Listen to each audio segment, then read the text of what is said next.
Here we'll talk about calculating combinations. So suppose we have determined that we need to use a combination in a particular question.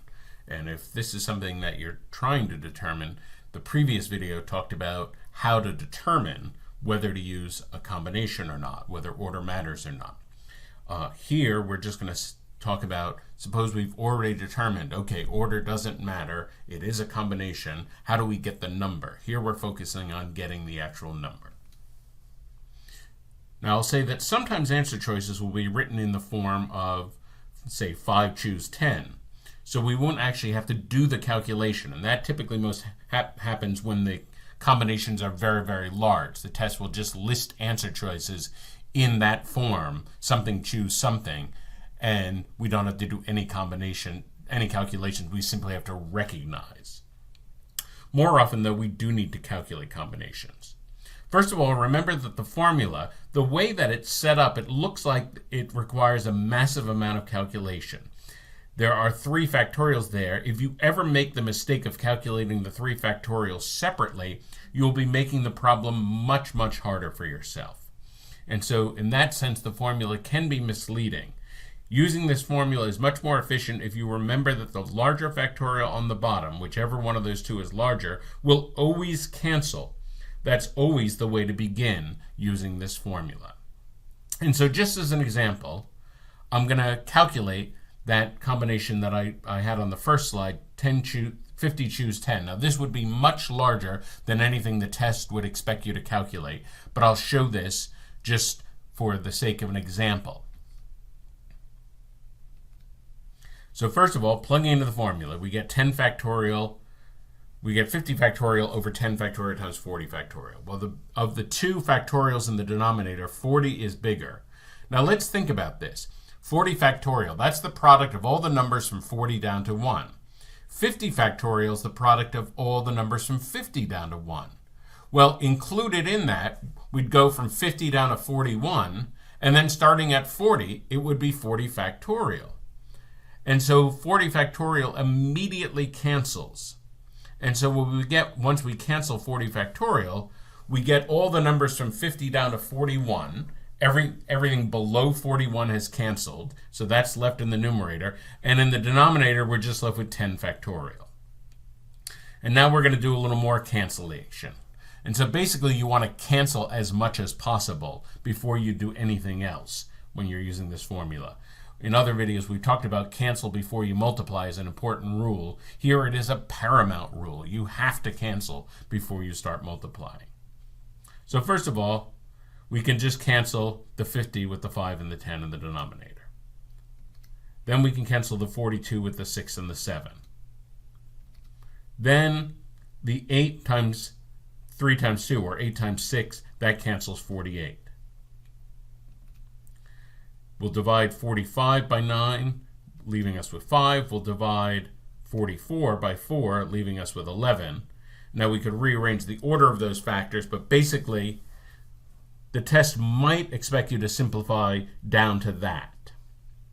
Now, no one is going to expect you to come up with this answer here. That's the actual answer when we multiply everything out. So this is just an example of how to cancel. And again, this is a much, much bigger one than anyone would expect you to calculate. The approach we have recommended in previous videos is much more efficient. Begin with the fundamental counting principle and then divide to eliminate repetitions. Remember to cancel before you multiply. Remember to leave all products unmultiplied until all possible canceling is done. I will also show a couple other ways to think about calculating combinations. One shortcut involves the case of n choose 2. That is a case in which we are picking an unordered pair from a larger set. Let's think about this with the fundamental counting principle approach. We have n choices for the first item and then n minus 1 choices for the second item, but because order doesn't matter, we have to divide this product by 2 because each pair would be counted twice. And so we get n choose 2 equals n times n minus 1 over 2. And that's just a handy formula to know. You may remember from the sum of sequence videos that this is also the sum of the first n-1 positive integers. It's worth remembering that this shortcut pattern shows up in a couple different areas of mathematics. And if you haven't seen that video, that would be a helpful video to watch, and it might help you remember this as well. Another mathematical pattern that is directly related to n-choose-r is Pascal's triangle, named for Blaise Pascal. And so here's Pascal's triangle. It's often something that they have little kids create because everything is just created by addition. If you notice, every number is the sum of the two numbers diagonally above it. For example, 3 is 2 plus 1. 6 is 3 plus 3. 4 is 3 plus 1. 10 is 6 plus 4, etc. Once you have any row across, it's very easy to find all the rows underneath it. So the two outside diagonals are always the ones, and again, all the inside numbers are the sum of the two numbers diagonally above it. Pascal's triangle gives all the values of n-choose-r. In fact, n-choose-r is the entry in the nth row at the rth place in Pascal's triangle. The tricky thing about this is we need to remember to start counting rows and places from 0. The top one is the 0th row, 0 place. 0 choose 0 equals 1, but that's not very meaningful in real-world combinations. You know, if you have nothing, how many different ways can you pick nothing? I guess, you'd have one way of picking nothing, It's not very meaningful. In any row below the first one, the second number in the row gives you the row number.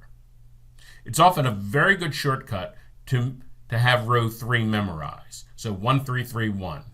That's a really good place to start. It's a good starting place. And from there, we can generate several more rows very easily. So for the fourth row, we have the ones on the outside. 3 plus 1 is 4. And of course, that doesn't surprise us because we have to have 4 as the second number in the fourth row. And of course, it's symmetrical. It's 100% symmetrical. So when we add it on both sides. And then, of course, 3 plus 3 is 6. So now we have the fourth row. Now we can get the fifth row. 1's on the outside. 1 plus 4 is 5 on both ends. 4 plus 6 is 10. So we get two 10s in the middle. Now we can get the sixth row. 1's on the outside. Then we get 6's. Then 5 plus 10, 15. And then in the middle, 10 plus 10 is 20.